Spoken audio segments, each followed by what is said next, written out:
저는 개인적으로 사실 그래도 늑연골 사용하는 거를 이렇게 좋아하진 않아요. 왜 그러냐면, 안녕하세요. 삼성드림 이비인후과 종로점 원장 허세영입니다. 집을 지을 때 나무가 필요하듯이 코 성형 수술할 때도 재료가 필요합니다. 그 재료가 바로 연골인데요. 연골은 비중격 교정술을 하면서 얻어지는 비중격 연골 일부를 채취해서 재료로 사용을 하게 됩니다. 사람마다 비중격 연골이 큰 사람도 있고 작은 사람도 있고 튼튼한 사람도 있고 약한 사람도 있고 한데요. 재료로 사용을 하려다 보니 당연히 튼튼한 재료가 많이 있는 것이 좋죠. 그래서 비중격 연골이 큰 경우에는 비중격 연골을 이용해서 우리가 사용을 하면 되고요. 비중격 연골은 튼튼하면서 얇고 또 탄력도 있고 부드럽기 때문에 모든 코 성형 수술의 술식에 사용할 수 있는 아주 팔방미인의 재료라고 할 수가 있어요. 그래서 비중격 연골만 충분하면 그 연골만으로도 충분히 코 성형 수술을 할 수가 있습니다. 근데 만약에 비중격 연골이 너무 약하거나 크기가 작으면 부족하게 되겠죠. 그러면 추가적인 재료가 필요하게 되고, 그 다음으로 사용하는 재료가 바로 귀연골입니다. 귀를 보면 귓구멍 안쪽으로 이렇게 움푹 패인 구조가 있고, 그 바로 위에도 비슷하게 패여 있는 구조가 있는데요. 그 패여 있는 부분의 연골 일부를 채취를 해서 사용을 하게 되고요. 귀연골은 매우 부드럽고 말랑말랑한 재료이고 비중격 연골 못지않게 아주 많이 사용되는 아주 중요한 재료입니다. 그래서 비중격 연골이 중요하면 귀연골을 사용하게 되는데, 다만 귀연골은 비중격 연골보다 약하고 부드럽고 말랑말랑하기 때문에 코를 높인다든지 길게 뺀다든지 휘어져 있는 것을 교정하는 것처럼 힘을 받아야 되는 곳에는 사용하기가 힘들고, 주로 얹어주고 덮어주고 채워주고 하는 용도로 사용을 하게 됩니다. 따라서 귀연골은 아주 좋은 재료이긴 하지만 비중격 연골을 완전히 대체하거나 하기는 힘들어요. 따라서 귀연골은 비중격 연골을 보조하는 정도의 재료로서 사용을 하여서 비중격 연골을 좀 아껴서 꼭 비중격 연골이 필요한 부분에 사용될 수 있도록 하는 게 좀 더 큰 목적이라고 할 수가 있겠습니다. 하지만 비중격 연골이 전혀 없거나 해서 아무리 귀연골이 많이 있어도 교정하기가 힘든 경우에는 늑연골을 사용을 해야 됩니다. 늑연골은 아주 튼튼한 재료인데요. 양이 많이 필요한 경우에는 자가 늑연골을 많이 떼어서 사용을 할 수가 있고, 양이 많이 필요하지 않은 경우에는 기직 늑연골을 사용을 할 수도 있습니다. 이러한 연골 재료 이외에 매드포어나 메쉬라고 불리우는 우리가 소위 인공연골이라고도 하는 재료들도 있는데요. 이러한 재료들은 인체에 사용할 수 있도록 만든 플라스틱과 같은 재료라고 생각하시면 될 것 같습니다. 매드포어는 인체에서 흡수되지 않고 반영구적으로 남아있는 그런 재료이고, 메쉬 같은 경우는 한 3년에 걸쳐서 서서히 흡수가 되는 그런 재료라고 되어 있습니다. 사실 이러한 재료들이 연골을 대신하기 위한 목적으로 만들어진 재료이긴 하지만 실제로 연골을 대신을 할 수는 없다는 것은 아주 중요한 사실이고요. 특히 매드포어 같은 경우는 우리 몸에 들어와서 염증을 일으키게 된다면 단순히 얘를 제거해서만 해결될 수 있지 않고 주변에 있는 정상적인 연골이나 점막들이 심하게 손상이 되는 문제가 있기 때문에 절대로 함부로 사용하지 않는 것이 좋습니다. 그리고 메쉬 같은 경우는 인체에서 흡수되기 때문에 매드포어에 비해서 훨씬 안전하다라고 알려져 있는데요. 물론 매드포어보다는 훨씬 안전한 재료로서 사용되는 경우들이 있습니다.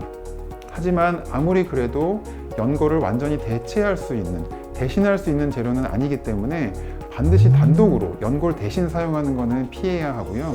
연골을 보조하는 정도, 너무 약한 연골을 좀 보조하는 정도로 사용하는 것을 조심스럽게 고려하는 정도가 좋을 것 같습니다. 하지만 저는 두 가지 다 좋아하지 않고요. 사용하지는 않습니다. 연골 재료를 채취를 해서 사용을 하게 되는데요. 그 연골들을 어떻게 채취하고 어떻게 사용해야 되는지 제가 평소에 어떤 생각을 하고 어떤 고민을 하는지에 대해서도 좀 알려드리면 재미있을 것 같아요. 저는 환자분들을 상담하고 수술 계획을 세울 때 먼저 환자분의 CT와 사진을 봅니다. 그 CT를 보면서 그 안에 있는 골격과 연골, 코뼈의 모양과 구조가 어떤지를 자세히 본 후에 비중격 연골을 집중해서 보게 됩니다. 비중격 연골이 큰지 작은지, 얘가 많이 휘어있진 않은지, 휘어져 있는 위치가 좀 안 좋진 않은지, 이 휘어져 있는 비중격이 외형적으로 휘어져 있는 것과 어떤 식으로 또 어떤 방향으로 연관이 되어 있는지, 또 다른 문제들이 있진 않은지를 확인을 해서 이 비중격 연골을 어떻게 채취하고 교정하고 사용할지에 대한 고민을 하게 됩니다. 만약에 CT를 봤는데 비중격 연골이 크고 또 휘어있지도 않고 모양도 이쁘게 생기면 마음이 편안해지고 기분이 좋아집니다. 재료가 아주 좋은 재료이고 원래 있는 모양도 이쁘기 때문에 교정하기도 훨씬 수월하고 결과도 더 좋게 나올 수 있기 때문에 수술을 계획을 하는 데 있어서 매우 좋아요.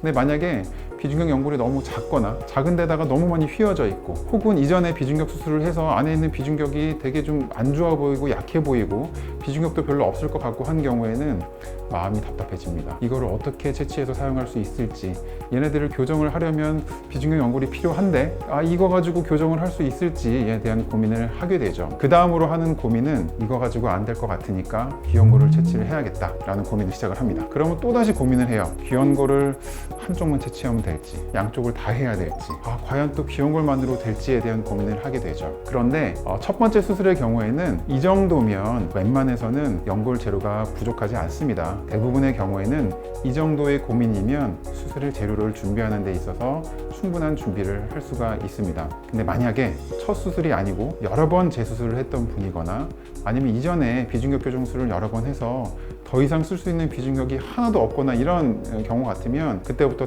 또 다른 고민을 하기 시작을 합니다. 귀연골만 가지고 될지 안 될지를 고민을 하고요. 그래도 안 될 것 같으면 그때서는 기증연골 혹은 기증늑연골. 늑연골은 일단 양이 많고 튼튼한 재료이기 때문에 다른 연골을 사용하기 힘든 경우에 아주 중요하게 사용할 수 있는 재료인데요. 저는 개인적으로 사실 그래도 늑연골 사용하는 거를 이렇게 좋아하진 않아요. 왜 그러냐면 늑연골은 딱딱합니다. 그래서 이 딱딱한 재료를 사용을 하는 것이 튼튼하기는 하지만 단점이 있는데요. 너무 딱딱하면 환자분들 입장에서는 보통 이 늑연골은 좀 딱딱하기 때문에 코끝을 교정을 했을 때 코끝이 너무 좀 딱딱하게 느껴진다라고 하는 이야기들을 주로 많이 하게 되는데요. 물론 그것도 틀린 말은 아닙니다. 하지만 우리가 코끝을 세우고 하는 거는 어느 정도 힘을 가해서 세우는 거는 어쩔 수 없기 때문에 비중격을 사용을 하든 늑연골을 사용을 하든 어느 정도는 우리가 딱딱하게 고정이 되는 부분은 피할 수 없기 때문에 저는 그 부분은 큰 단점이라고 생각은 하지는 않고요. 실제로 제가 수술을 할 때 불편한 것들이 좀 몇 가지가 있습니다. 얘가 너무 딱딱하다 보니까 이렇게 교정을 하다 보면 부러지는 경우들이 있어요. 우리가 예를 들어서 딱딱한 얼음을 이렇게 못으로 박아서 구멍을 뚫고 싶으면 이렇게 하다 보면 얼음이 깨지는 경우들이 많이 있습니다. 좀 덜 딱딱한 나무나 이런 것들을 못을 박으려고 하면 구멍이 잘 뚫리죠. 부러지지 않고. 그런 것처럼 늑연골은 비중격 연골과 다르게 좀 너무 딱딱하기 때문에 우리가 이제 꼬매면서 바늘이 연골에 들어갈 때 조금만 우리가 좀 부주의하게 하게 되면 그냥 쪼개지는 경우들이 종종 있습니다. 수술하는 입장에서는 그런 것들이 좀 되게 불편하고 좀 부담이 되죠. 그래서 저는 늑연골은 가능하면 사용하지 않으려고 하고요. 또 하나의 단점은 두꺼워요. 딱딱한 그 늑연골을 비중격 연골처럼 얇게 사용을 하다 보면 쉽게 부러지거든요. 다 깨지고 부서지고 하기 때문에 어쩔 수 없이 두껍게 사용을 해야 돼서 모양을 만드는 데 있어서 좀 단점인 경우들이 있습니다. 그래서 저는 늑연골을 사용을 할 때에는 이 코끝을 세우는 비주를 강화시키는 용도로는 주로 사용을 하지만 그 이외에 콧대를 교정을 할 때 휘어져 있는 거를 바로잡는다든지 모양을 교정을 하는 데 있어서는 늑연골을 잘 안 씁니다. 너무 두껍기 때문에. 비주는 어느 정도 두께가 있는 구조물이기 때문에 늑연골을 사용해도 큰 문제는 없지만 그 외의 부분의 사용에는 조금 단점들이 있습니다. 그래도 늑연골은 우리가 다른 비중격 연골을 쓸 수 없을 때 어찌 보면 되게 안 좋은 상황에서 되게 유용하게 쓸 수 있는 재료이기 때문에 아주 좋은 재료인 것은 맞습니다. 지금까지 제가 코성형 재료로 사용되는 연골에 대해서 말씀을 드렸는데요. 어떤 연골이 좋다, 어떤 연골이 나쁘다 라고 하는 이야기도 많이 있습니다. 사실 개개인에 따라 그리고 내 코의 상태와 연골의 상태에 따라서 선택은 달라질 수 있는데요. 큰 원칙은 정해져 있습니다. 무조건 비중격 연골이 우선이고요. 그 다음은 귀연골, 마지막으로 늑연골을 고려하는 것이 당연한 중요한 원칙이기 때문에 그 원칙 하에서 수술을 준비하고 상담하시고 계획하시면 크게 도움이 되실 수 있을 것 같습니다. 구독과 좋아요, 댓글도 남겨주세요. 안녕.